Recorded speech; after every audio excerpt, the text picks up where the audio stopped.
Welcome to Reality Bytes. This is Desley Casey, your host, and Sue Pavlic. And today we have a special guest, Patricia White, who is the councillor for the Sussex Inlet area with Shoalhaven Council. Welcome, Patricia. Welcome, and thanks for having me. Excellent. So we're going to get into it now. We've got people from the community have given us a range of questions to ask, but we'll try not to ask them in bullet type format for you. What do? Okay. See how we go. Sue, would you like to lead off? Sure. I have a question from Megan. Megan asks, why are flooded roads not shut to vehicles during inundation? Not only does this impact residents' houses, but also causes further damage to roads. Well, that's a very, very good question. So I've been on council now for just over 9 years, and I've been through floods, lots of floods. So through the early 2012-13, the 2015, 2016, 2020, 2021. So lots of floods, and it's a question that I continue to ask the council staff about, because I have lived in a house in Sussex Inlet where when people drove up the street, the waves come into the push the water into the houses. It's a big problem. It's a big problem even when the RFS or the SES go down roads, and if people go down there speeding, it pushes the wash into people's houses. And I don't think people understand that the wash is washing up their walls, it's washing into their garages, etc. We can put closed roads signs up as a council. We can go around and put all the road closure signs up, but there are some people that will just continue to do it. And I hate to say this, but it's time that we get the police to start finding people who are doing this, because until you have some measure to stop them, we can do all the education programs in the world, but until we have some measure, and if the police can't stop them from going into floodwater, then the New South Wales government needs to make legislation to say, go into floodwater, you're going to be fined. Because the damage that it causes, so you might have a person who just has the water lapping at the bottom of their garage or lapping at the step on the entry to their house. Car goes through at speed, that just pushes all the water into their house. And I don't know why people don't understand it. Is there actually signage up that says road closed, or are people left to make that determination on their own? So some roads get road closure signs put on them. Again, that's an issue, and I've discussed it at length with our Director of City Services, who looks after all the issues in the floods. And a good way of looking at it is if we could leave some signs around somewhere and then have somebody put them up for us, because as you can imagine, especially in this last flood we had a couple of weeks ago, the roads, the potholes, all of the big issues that were happening, most of our staff were out there doing emergency closures of roads that were being inundated, that had landslips on them, etc. But we need to make sure that we have sufficient signs and that they can go up. And then people who see people disobeying the rules and saying, oh, they're driving through, take a picture of their car and their number plate. Yes, and get it passed on. And if the authorities and the government agencies don't want to do anything, stick it up on Facebook and say, these are the people that are causing my house to flood and doing damage. Are they going to pay for it? Yeah, but like you said, I think you need to have the signage up there first up. And that surely could lie with any of our emergency services, be it the police, the SES, or the fireys. I mean, they're always first responders to any of these things. So to have some spare signs hanging around and they can go and say, yeah, I think we'll close this because you know, the water's just too far over, then they should be able to do that. If there are the They signs should be able. available. Yeah, they should be. I know out in west in New South Wales out west, I know that it's impossible for some of the councils because of the size of them to actually get to places where the floods are coming through. So what they do out there is they leave a couple of signs with the farmers. They know when to close the road, and they put the signs up and say the roads are closed. And they rely on a third person to actually do it. So these are things that I think we need to talk about. I know that Sandra Gray is putting up the for more resilience meetings in Sussex Inlet to discuss issues about the flooding and also the bushfires, because we need to put closed signs up in the bushfires as well. And I think these are the issues that are going to be brought up. So do we have somebody who can maintain the signs for us and then go around and put them up when it's time? Because if anybody knows when the sign needs to go up, it's the residents. Yeah, You can ring council. Council doesn't know what's happening. We don't have people on the ground all over the place, but the residents know when they should put their signs up. And that kind of leads me into the next question that Alex asks, and that is the council the only ones that have the power to close roads when they are flooded? So there's two people who can close the roads. One is the council, and the second is the police. The police are allowed to close the roads, and they do quite frequently close roads when we have accidents, when we have bushfires, when things are happening. They will close the roads down. So it's an issue that we need to look at, probably not only for Sussex Inlet, but we need to look at it the wider for the Shoalhaven, but wider for the states. Because look at all the learnings that we can get from Lismore and Ballina and the things that happened up there. So maybe we need to have a bit of a look at it when we're in emergency service, like a fire or a flood. In those two instances, there can be a third party that are able to close the roads. Yeah, that's a good idea. I think, you know, leaving it to one body or two bodies, you know, in an emergency situation just doesn't always work, does it? The more the merrier in some cases. That's the same too. And, you know, Endeavour Energy, they're another one. They're always out when, you know, we have power outages, etc., in floods and fires. So they're another one. So there's lots of agencies out there working for us. We just need to, I think, and, you know, this is my opinion as a councillor, we need to have a better thinking model about the smaller jobs, like putting the road closure signs up, for a third party to actually do, to have a little working committee. And this came out of the bushfires, but it's still, and we've had all those inquiries into the bushfires, but it still hasn't transpired, that we wanted a little tiny working group in each village. So we have 49 in Shoalhaven, towns and villages. We have a little crew, and that little crew can, they do regular training, and in an emergency situation that they are able to go and implement some measures.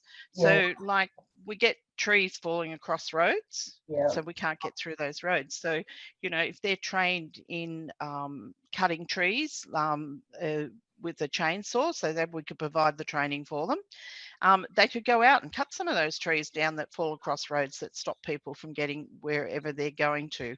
But we asked for that, and we also asked for a little training kit, so something similar to a trailer, to one of those tradie trailers that, you know, had some things on it like shovels, had some sandbags in there, had some chainsaws in there, so had some things in there that people could actually train on. You know, every couple of months they could do some training with experienced people like RFS or SES, and then be on site when we need them.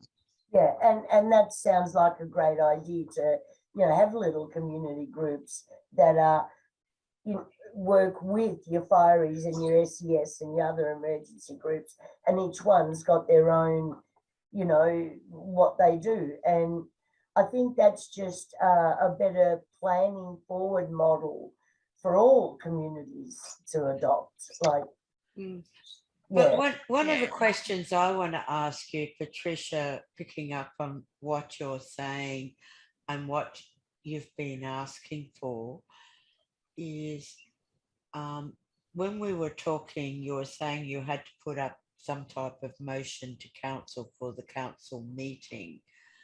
But the stuff that you're talking about, why is that just not part of the delegation of authority for the Shoalhaven Council CEO or general manager or whatever it's called? Why does it need a council meeting to rubber stamp the approval? Why can't he make these decisions and get it happening? Because what you're talking about is that if we look at the bushfires, for example, well, that was basically 2 years ago, and we're still asking for road closure signs. And we're still asking for, if we look at the 1920 floods, we were asking for flood marking signs. Like, surely, because they're not, he would have a designated amount that he would be able to spend without requiring full council chamber endorsement. What's going on there? So what, how it all works, so how the system always works is there's a designated committee in the Shoalhaven, and they call it the LEMO, and it operates out of the RFS facility out at Albatross Road in Nowra. So members of that LEMO committee are the New South Wales government, the RFS, the City Fire Brigade people, SES, council staff. And so it's a group, it's a committee. And so whenever we have a disaster in, and I'll call it a disaster, in Shoalhaven, and this is for every council across New South Wales, it's not just us, what happens is they meet. So if we have a fire, if we have a flood, if we would have a tsunami, if we would have a windstorm. So you may remember a few years ago, back in about 2014-15, we had the big thing come through out at just north of Shoalhaven Heads, went through all the national park, came through and it into Nowra. It took out huge trees and did mass destruction. So whenever we have an event like that, they open up the this facility out in Albatross Road, and they are what they call the lead commanders. So if it's a bushfire, it's RFS lead it. If it's a flood, SES lead it, and they are in charge of the decisions.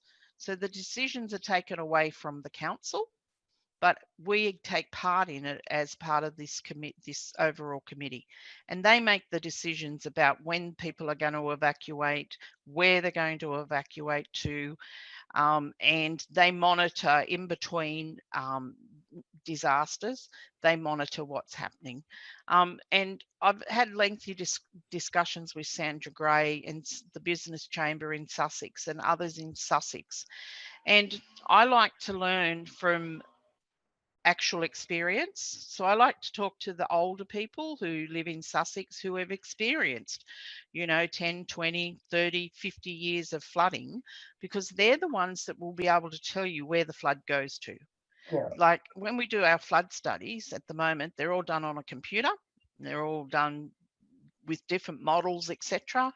I looked at one yesterday for the Shoalhaven River, which was 688 pages long, that's just been done.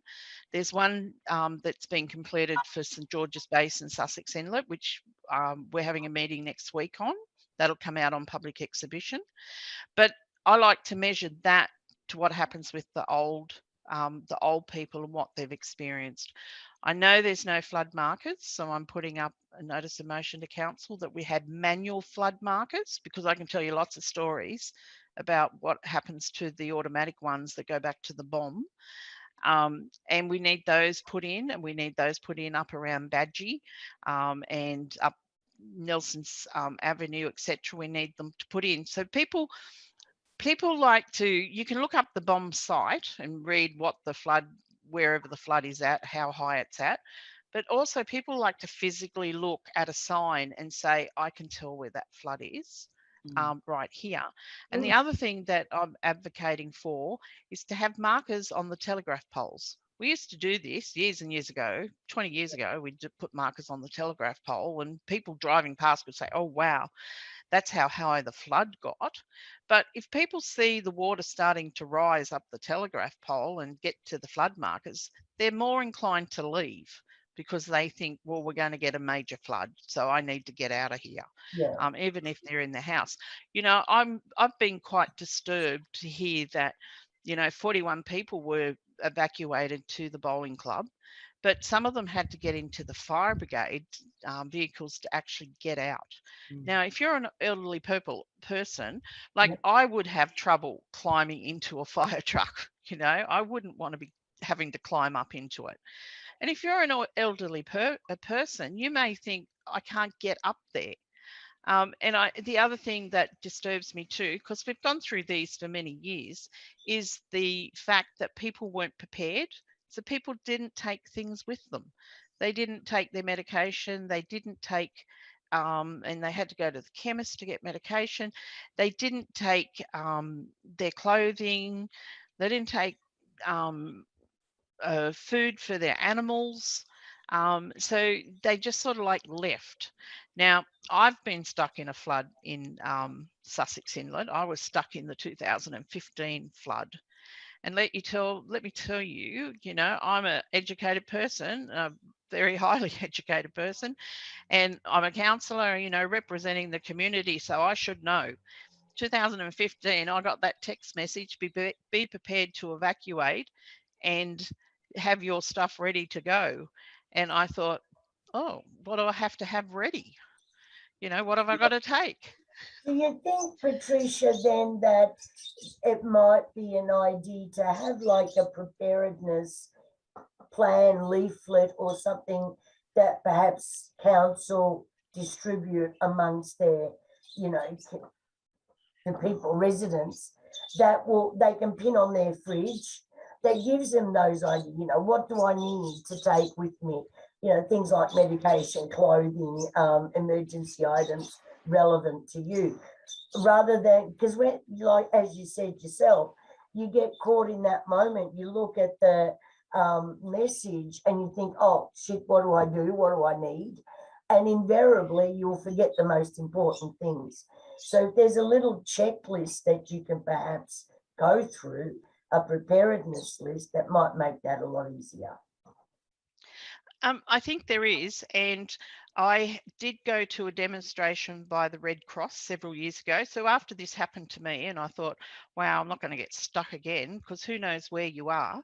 So after I went to a meeting with the Red Cross had this tiny, tiny little box, and it fit in your cupboard, and it had a checklist on the top of it, so you could read it through the top of the lid, and then it had things inside it like a manual radio, some batteries that were still in a packet that hadn't been put into it, a torch. Then it had the list, you know, you put your medication in the box, and it was a really good thing that you could put into your cupboard. And if I had to get out, I could just grab that, read the list, make sure I had everything on top I had to have, and go. Things like clothes and stuff, well, if you can do that, that's fine, but sometimes you don't have time, and you don't want to be carrying things. But also on that, I also, from the fires and things I've learnt from the fires, you know, I have a pair of pliers. So if I'm in with a fire, because it's just the same,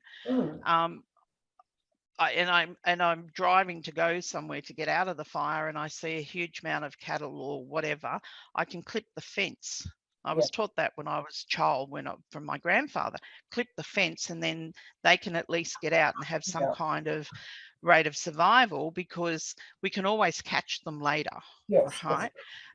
So I think it's not only about having a list on the fridge, it's about having a physical box, having a physical thing that you can go to pull out of the cupboard, and you know, the one that I saw from the Red Cross in Sussex Inlet, it was absolutely brilliant. It was just the right size to put in your cupboard. It wasn't a big thing that you had to manage carrying and things like that, but it was just a small thing. It was watertight, so when you put everything into it, and because it had enough room for your medication and the most urgent things you needed to take. If it got wet, if it was under your arm and it got wet, it didn't matter because it was waterproof. So I think it's about not only providing the list, because once you get the list on your fridge, well, what am I going to put it in? And if you know, shopping bags are getting phased out this year, so the plastic ones. So, you know, do you put it in a bag, and then where's the bag? And as I said, you're in a type of panic situation, and especially if SES is knocking on the front door saying, come on, you got to get out.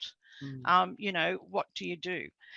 So yeah, so older residents that they're, you know, yes, ready well ahead of time. And the other thing Yep. is, and I want to pick up on what you're saying, I still can't compute why the general manager or CEO just can't say, okay, we're ordering X number of flood signs to be distributed in the Sussex Inlet area and maybe Lake Cajola and what, blah, blah, blah, blah. Why does it have to go to a local emergency area command for those sort of decisions? Just to me is from my perspective only, is bureaucratic nonsense.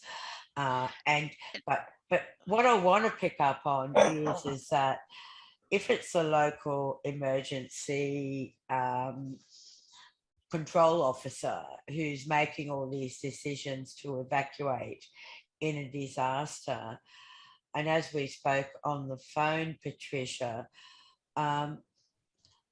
Sussex Inlet is one road in, one road out. Now, in the recent floods, they put the designated evacuation centre at Bomaderry. Now, that might be practical for Bomaderry, possibly not even Shoalhaven Heads, depending. But Bomaderry, Narra, you know, maybe even Sanctuary Point, Huskinson, if they're lucky.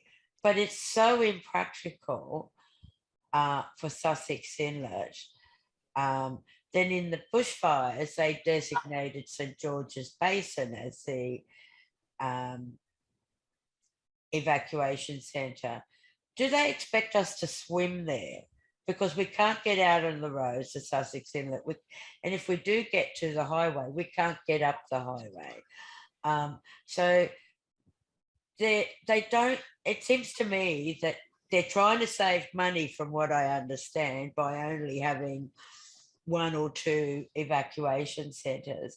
But it's just not practical for us as it is. And then the other complaint I've heard since the floods in Sussex is that they refuse to promote the bowling club assembly point as a safe place to go to until it was too late. And then people couldn't get out, you know. So what's going on with this area? You know, they clearly don't know the area, or they haven't come and talked to locals. Isn't it about time they did that?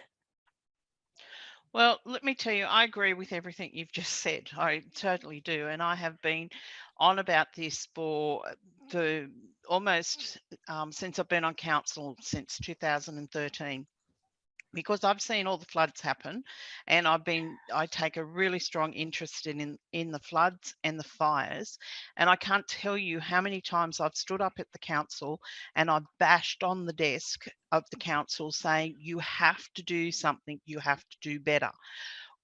How I see the problems, and look, Sandra Gray's been a great advocate for both the fires and the floods. And I really want to thank the SES and the RFS. Absolutely. Because at a local level, they do a fantastic job. And sometimes I think they've got their hands tied behind their back as well. Absolutely. Because they're trying to, they have the local knowledge. And, you know, I'll talk about the fires and then the floods. So in the last fires, when that fire was raging up from Bendalong, which it usually rages straight up into Sussex Inlet, and, you know, just straight into Sussex. there was some strategic backburning and work done by some of the local RFS because they knew where the fire was coming. And so they knew where they had to go to try and stop that fire, and successfully they did. And since 1936, right? So I read the inquiry in 1936 about the bushfires. That's when people were killed on the Princess Highway in Milton in their cars trying to escape. You could have rewritten the 1936 fire to that last fire we had. And there was an inquiry and there were all these recommendations. And then in 1954, I think was the next big one. And the 2002 ones, after every big fire we've had, we have done a Royal Commission or an inquiry. They never, up until this one, the recent one in 2019, accepted any of the recommendations. But they've accepted the recommendations from the 2019 fire, the Currarong fire. But I keep asking the question, when are you implementing them? When are you going to actually implement these recommendations? Because it's not hitting the ground. It's not hitting Sussex Inlet, the recommendations. And, you know, I'm a great advocate. Every time I get an opportunity, I say to them, what are you doing? Because 2 years ago, right, you know, in the next 10 years, we're probably going to have another fire. And then people will be saying, but what did you do from the 2019 fires? They've got enough money to do it. It's the same also. Oh, sorry, go on. Yeah, so with the floods, it's the same. It's the same with Conjola, with Bendalong, with Sussex Inlet. We have one road in, one road out. And one of the other big problems, and lots of people will tell you about this one, is when we have a major event, we get what they call emergency services from other areas. So we get police, we get SES, we get RFS, everybody comes in to help. That's a really good idea and I fully support it. But I can't tell you the number of residents who have told me, oh, they told us to go this way in the fire and sent us straight into the fire. Yeah. Because they don't have the local knowledge of how to get in or where to go to. And it's time that the state government, and it was one of the recommendations in the bushfire, that we have safe places. So what's a safe place? So in Sussex Inlet, there is nowhere to go. There's no way you can get to St George's Basin and no way you can get to Bomaderry, right? And if you look at the populations, right? So when we had the fires, Bomaderry RSL became so capacitated they couldn't fit any more people in it. You know, St George's Basin gets overcrowded with people because you're picking up those big areas. Got to remember, there's 100,000 people live in the Shoalhaven. So you've got to remember, so they have to look at these safe places. And the only way you could have got to St George's Basin in the fires was by boat. And then you're relying on somebody at the other end to pick you up and get you to the club. It doesn't actually go straight to the club's door.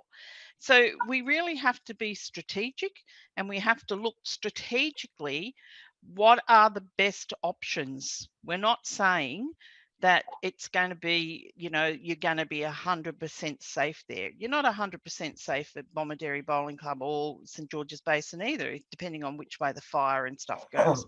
So we've got to say this will be the safest place for you to be if we have a fire. And I've spoken at length at this in public meetings with, you know, 70 to 100 people, and the government will just say, no, we're not doing it. We're not doing it because we got to pay for it and that's going to cost.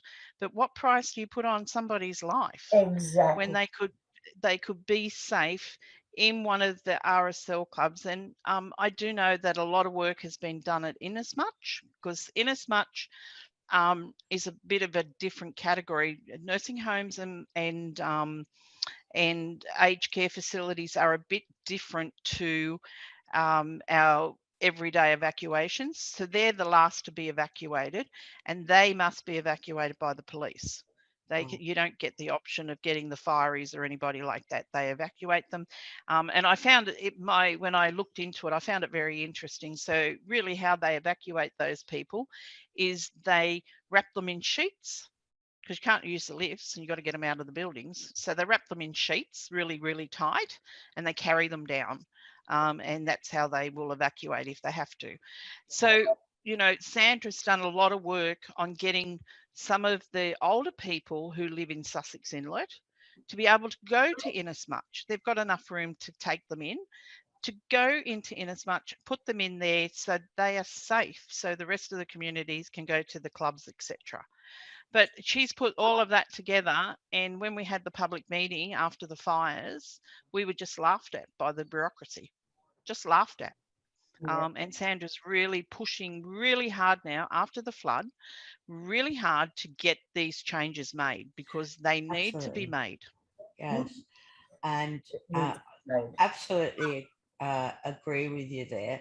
And picking up on evacuations, roads and everything, I want to bring it back to potholes for the time being.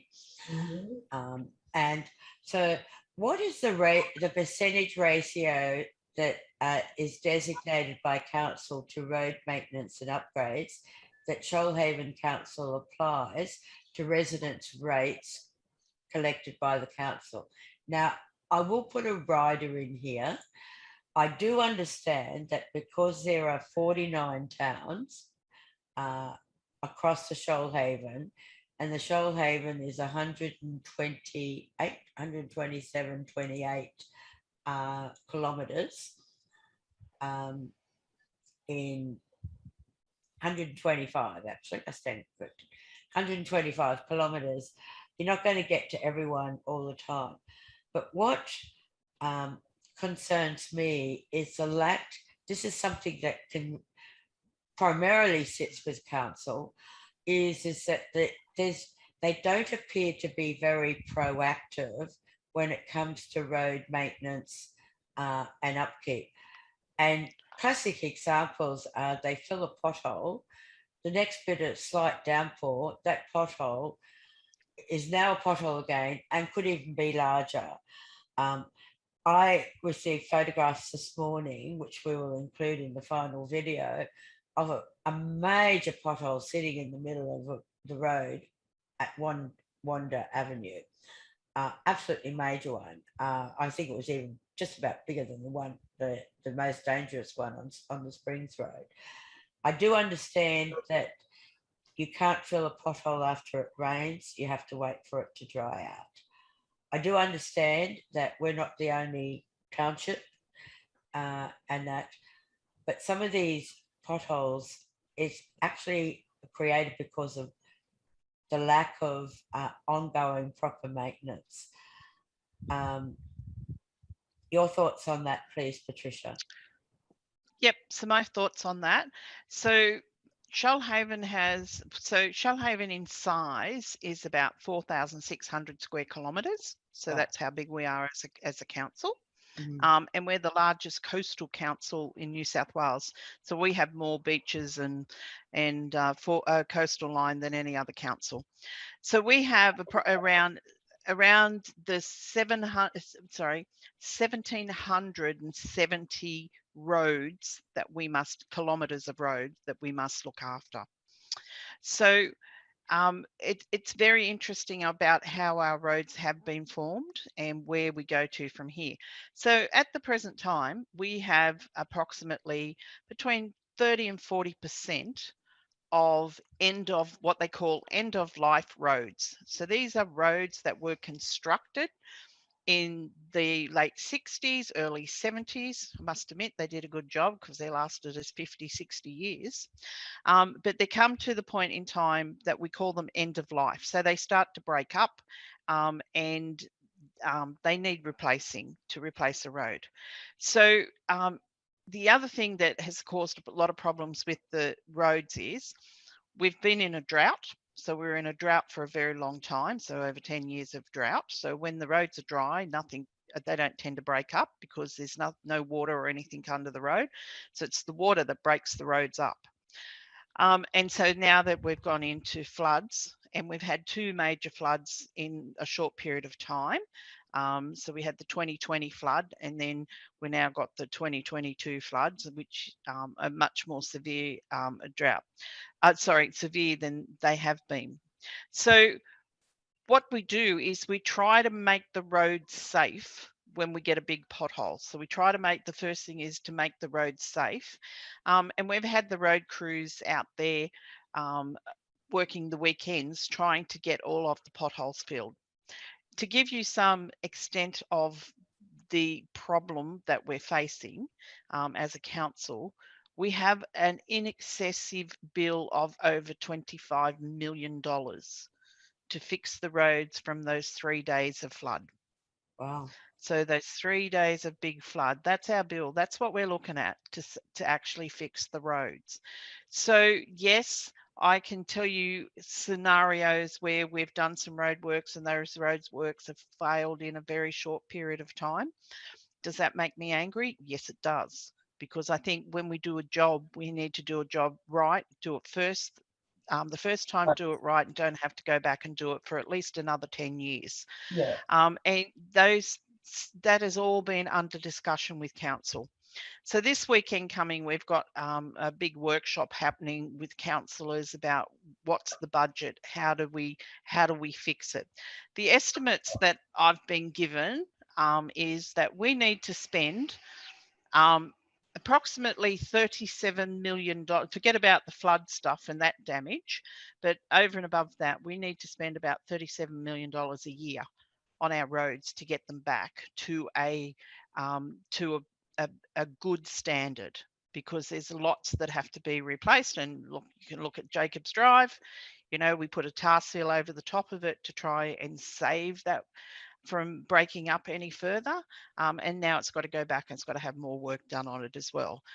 The other problem that we have, and people might not understand this problem either, is when we have wet weather. So, you know, we've got a beautiful sunny day today. We did on Sunday, Monday. Today we've got a beautiful sunny day. We're going into rain on Thursday. So we're back raining on Thursday. Is the temperature in which they put the tar down. So you might think, oh, it's nice and hot, so just go and do it because it's raining and it's hot, go and do it. But it has to be a certain temperature for the tar to take and the tar to actually not break down again. Wow. And if it's not laid at the right temperature, it'll break down within weeks. So there's a lot of stuff that makes up, and whilst we're in a period where we're getting lots of rain, so we might not get rain every day, but we are getting at least a shower of rain every week, it makes it really, really difficult for them to actually lay the tar and put it down without actually breaking up. So we're fully aware of it. We've had huge briefings on it. Every councillor, there's not a councillor in Shoalhaven that's not concerned about our, and I'll use the word concerned about our roads and how are we going to fix them. At the last council meeting, we put through a thing to the general manager, a notice of motion, to say we want a 5-year strategy to make sure that our roads are back to how they should be. But in saying that, we ain't got to get the money from somewhere. And we do get some money from the federal government, but it's not a lot of money. It's, you know, it's around $5, $6 million, $7 million a year to put towards our road. And just remember that big figure 37 that we have to get. And so to get that, we need to make savings somewhere else. So we have a rate base of about 55,000 ratepayers pay us rates, because you've got to remember we're unique when you look into this, and it's a really interesting thing to look into. 75% of the Shoalhaven is either national parks or state forestry. All right, we've got roads that run through there too, and they don't pay rates. Right, so we're only collecting rates from around 25% of the total area of the Shoalhaven. So, and then we're limited to how much we can collect in rates, and it gets complicated. Happy to come back and explain it further if you want. But we're limited to our finances. So what services does the community say, we don't want that? We don't want that anymore, council. We don't need you to come and clean the toilets every day. We're happy for you to clean the toilets every second day. You know, or do you know, we don't need that park down the road So you can take the equipment out of that park, right? Make us a bigger park, and you just mow that, you know, every 3 or 4 months. So you have to look at the services we provide and say which ones. And that's what I say to people when they ask me about this. I say, well, tell me what you don't want. Tell me what you don't want. And I'll compare it to a Sydney council, right? Hunters Hill, right? Hunters Hill is 7 square kilometres. That's all it is. That's how big it is. Every road in Hunters Hill is looked after by the Transport New South Wales because they're all major roads. They don't have a roads bill, but we do. And that's where I look at some of the rating systems and some of the funding that goes from the government, the federal and state government, into these other local councils and say, well, where's the equity? Where's the equity? The state government's paying for most of their bills, and they collect lots of rates from there, people that live up in Hunters Hill. And so they can have prestige areas up there because they don't have the same financial burdens that we have as down on the South Coast. And one of the issues that, you know, is really highlighted, it's been highlighted to me many, many times, is the number of people who are moving here from the eastern suburbs, who are moving here from Sydney and what I call the affluent areas of Sydney. They're moving down here and they expect the same quality of service and the same quality of roads, etc., that they got in Sydney. Well, we just can't provide it. We just can't provide that. It's impossible to provide it unless we want to put the rates up by 100%. And then I look at that and say, well, what about the poor pensioner who can't afford their rates now?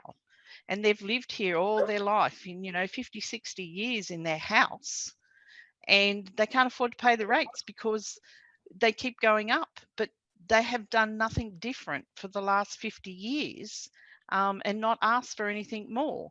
So it's a real balancing act, and it's a real balancing act with the roads. We know there's a major problem. We know it, and we know we've got to fix it, but how? 4 major, like, as you're talking about, like $37 million per year to actually bring them back to standard.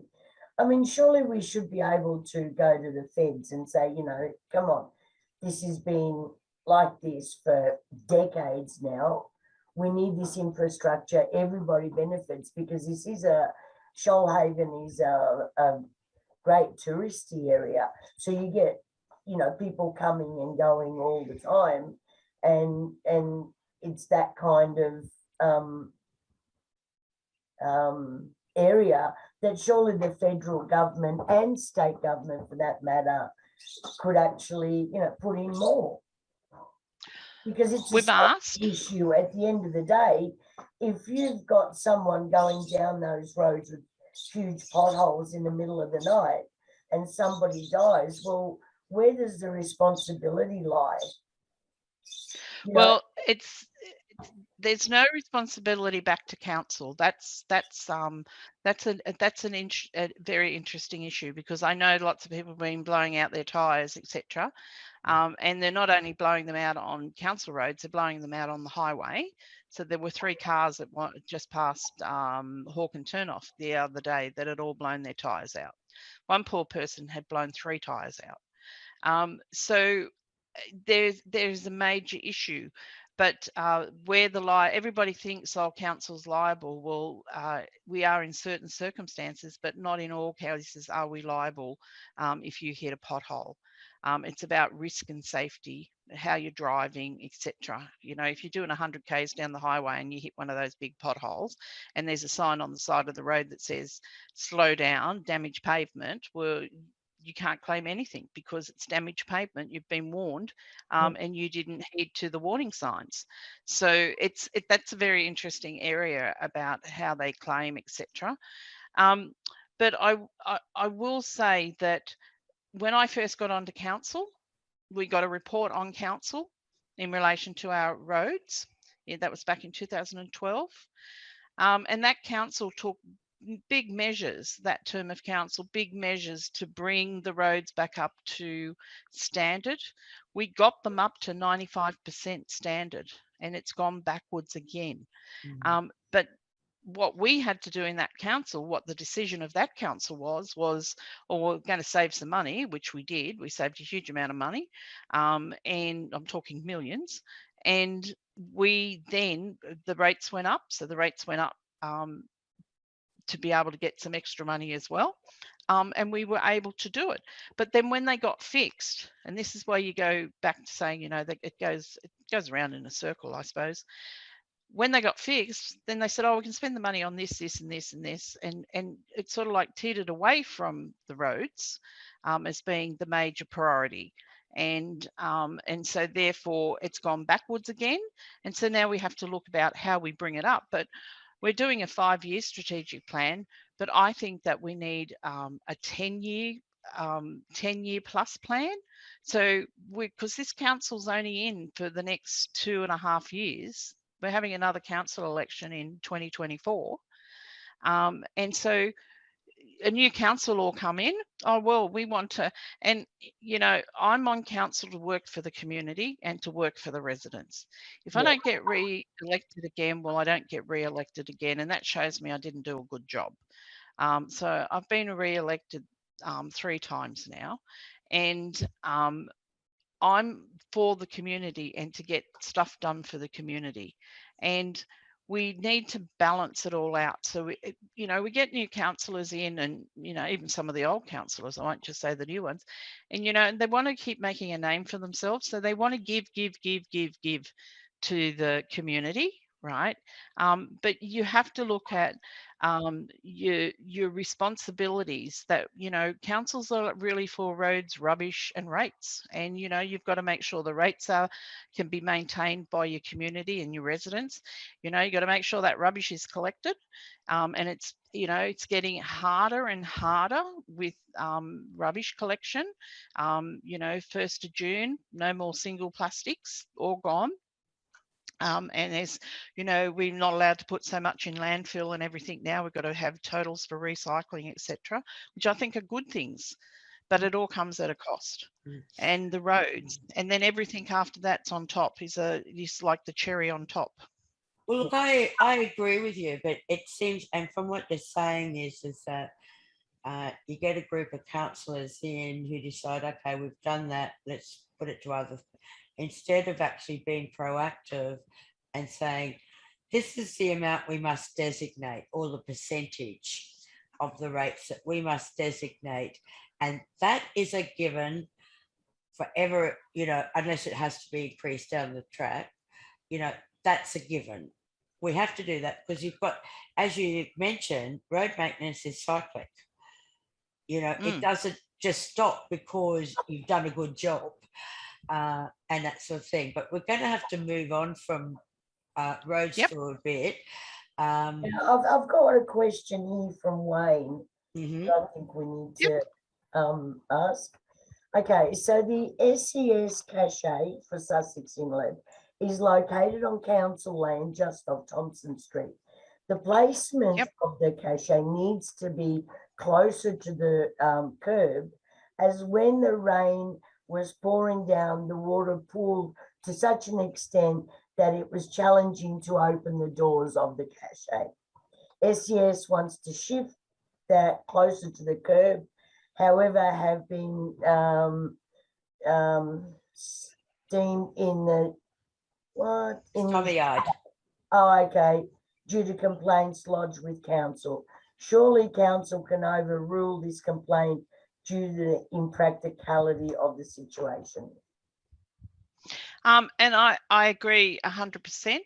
And I was talking to some members of the Thompson Street Management Committee and also to some community residents about how difficult it was. They also need to have it on a concrete slab so they can actually put the sandbags on a concrete slab and not in the dirt where they all soaked up the rain, etc. So investigations are underway to looking at where we could relocate that facility to in Thompson Street. I don't think it's very well located. And I also said to them, we need an area that you can drive in and drive out of. Really, I know it's on the road now as you drive down to the fields, but we really need to probably look at putting it on the other side where the car park is in front of the hall, because that car park is going to be tarred, completely tarred. So we need to have a look at an area over there so cars can come in on the tar and actually drive in and pick up what they have to pick up, etc. So yeah, so investigations are underway. We do know that there were difficulties with it, but let me say this is the first time we used it, and in an emergency situation, and it doesn't work. So therefore we have to look at how we improve it and to get it done ASAP to improve it. Thank you, Patricia. Look, I'd agree there. It was also raised by Sandra, Nikki and Ray in their discussion about some of the dilemmas in regards to that SES cache, which is a great initiative. It's just a matter of having it located and having the supports around it that really require. We want to move on to community meetings. Now we've got 3 questions here and that sort of thing. So from Katerina, who also put in a question about, about sewage and toxic water after the floods, killing basically plants and grass and trees and God knows what else in Wanda Avenue. So, Sue, can you hold that question in your head until we finish with the community meetings, please? Now, let me see. So, Katerina has suggested that maybe we could organise a day to have a meeting with the residents from the corner of Wanda Avenue and Banksia down to Banksia Avenue Road to River Road to hear all our concerns, as a lot have been sending emails and call outs for help since I moved here nearly 3 years ago. No one has heard the despair. Most now are starting to talk to the media. Just a thought. Following on from that is from Patty. Instead of interviewing, bring her, meaning you, Patricia, but let's kick this for the mayor as well, to the corner of Wanda and Banksia and see what's going on. There are a lot of questions we want answers to, but nobody is coming near us. You can't see the facts from a chair. And Sandra asked a question, will Council and SES and Resilience New South Wales be planning a meeting to talk through the flood at Sussex and identify any improvements and get feedback from the community? Your thoughts, Patricia? Well, I'm happy to meet the residents out there at any time and go through the issues with them and what's happening with them. I'm also happy to invite other councillors to come along with me. So there's across the board, because one thing a lot of people don't realise is that there's 13 councillors, including the mayor, and when a matter comes up to council, there's 13 votes. So you might want to only contact your Ward 3 councillors, and there's 4 councillors in each ward, but 4 doesn't get you across the line, 7 does. So you should be contacting, all of the councillors saying, come out and have a look. I'm happy to organise a meeting out there on site and invite councillors to come along on, and I find weekends are the best for that. Excellent. So, we'll take you up on that. Yep, more than happy to do it, because I find this problem all the time, and lots of people say to me, oh, you're the busiest councillor and I can never get you on the phone, and I can never, it takes you a couple of days to respond to me if I write you an email. That's because I'm getting requests from right across the 4,600 kilometres and trying to sort issues out. I myself, when I ring the council and ask to talk to somebody about a matter, I can get the runaround just like the average resident does as well. We're trying to improve that communication dramatically, and we've got a specialised now customer service department, and they are working really well into getting onto people and getting back. But I always say to people, having a problem, ring your local councillor. You get our emails and addresses and everything and phone numbers off the website, council website, under councillors. And ring a councillor. If it's an urgent matter, I'll get straight back to you. But in relation to the problems that they've had at Wanda Avenue, River Road, Nelson's, Poole Avenue in these recent floods, is something that hasn't happened in Sussex before, but it has happened over other areas of council where we've had floods. So it's an iron oxidization bacteria is what the people are experiencing now. So they've been out, they've tested the water, they've done tests, so it's not sewer, it smells, it stinks. You often get it from seaweed when the lake, if it's in a lake and the lake empties out, and the lake's like around Nowra at the moment, the smell is atrocious. And it's the bacteria after a flood that's been taken out, and the seaweed and what's left and everything. But it's according to the staff, and I've got reports from the staff, it's not harmful, it won't hurt you. It'll take, the only way that we'll get rid of it is for the ground to dry out, because the ground is so wet, it's coming up through the ground, so it's so wet. Right. But in saying that, we continue to get rain. So when we get a couple of really hot days to dry it out, and then we get rain again, it's just a recycle of the problem. But I'm more than happy to have a meeting out there to talk to the residents, and I'm also happy to get a staff member to come along with me if I need to, so the staff member can talk to council, to the residents as well, from a council perspective, about what can be done.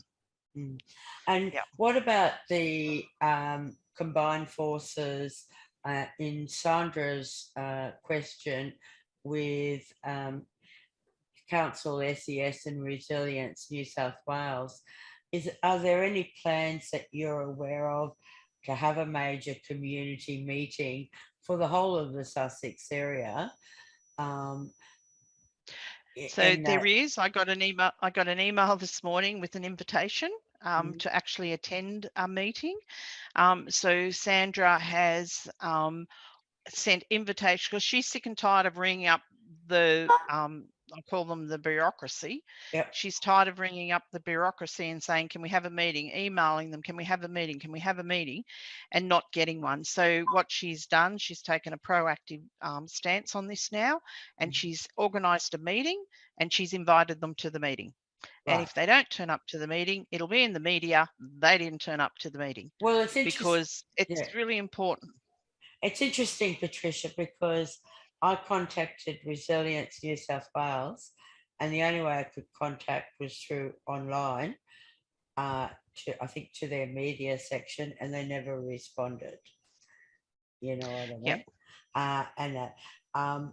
The young media lady from council has forwarded stuff to the local area command, and she requested that I send in a couple of dates for Amanda for Sue and I to interview Amanda. We might even bring you back on that if you don't mind. Yeah, no, interested in doing that, not a problem. Yeah, and we might do it as instead of as a pre-recorded, like we are pre-recording this interview, we might do it as a live. I call it a live. So it's right on the spot. Yep. Well, more than happy to do that. Yeah. And hopefully we've done, whilst we didn't read out every question, we tried to touch on it. There's potholes in River Road, but an update there so people know. On the council website, it says the roadworks in River Road and Jacobs Drive are on the 29th and 30th of March, but the electronic sign now says the 30th and 31st of March.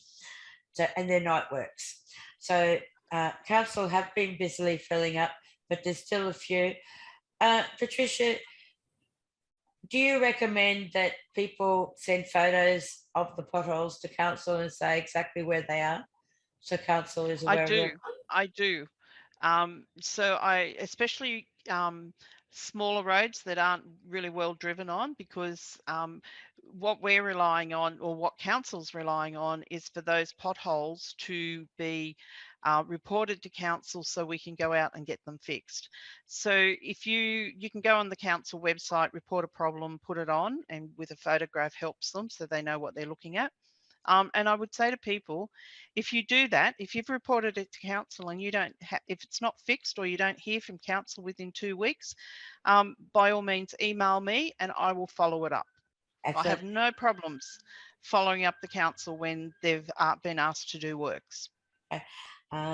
Sue, have you got any other comments? Or No, look, I think at this point, I just want to say thank you, Patricia, for your time.